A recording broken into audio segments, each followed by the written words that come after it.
Hi everyone. I'm reaching out to you this morning regarding the recent changes to the Unfair or Deceptive Acts or Practices, UDAP, which I'm sure you've been hearing about in the marketplace.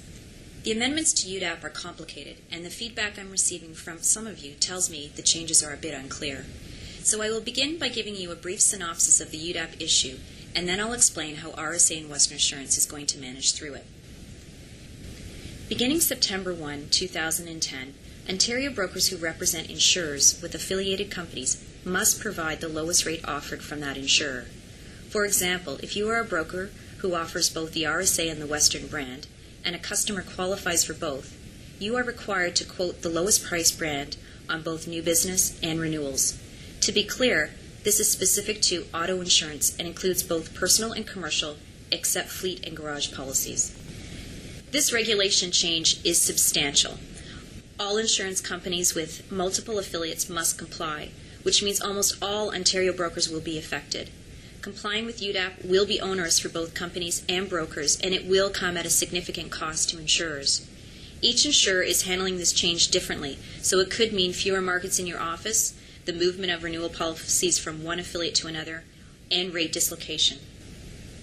For RSA and Western, I can tell you that the number one priority in our strategy and action plan is a seamless, low-touch solution for you and your customers.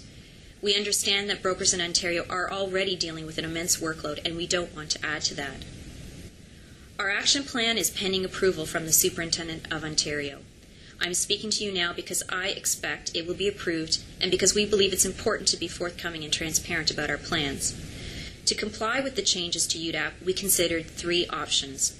1. Quote both Western and RSA. 2. Collapse Western Assurance.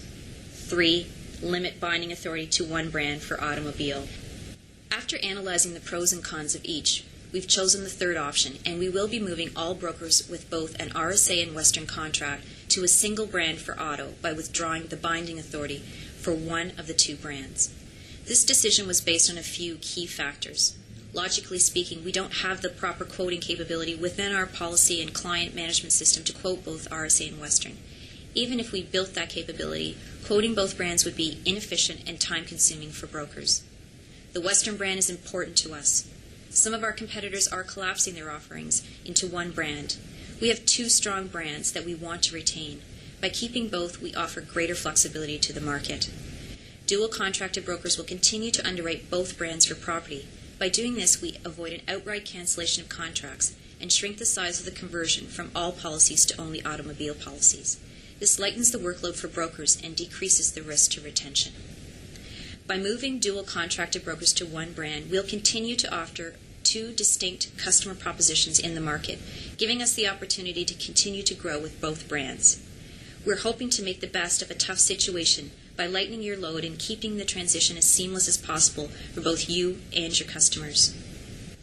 I hope I've been able to offer a little more clarity around these changes and our strategy for RSA and Western.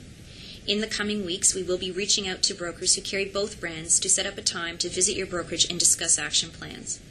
In the meantime, I encourage anyone who has any questions about UDAP to contact their BDM or RVP, and as always, you're welcome to contact me. Thank you for your time.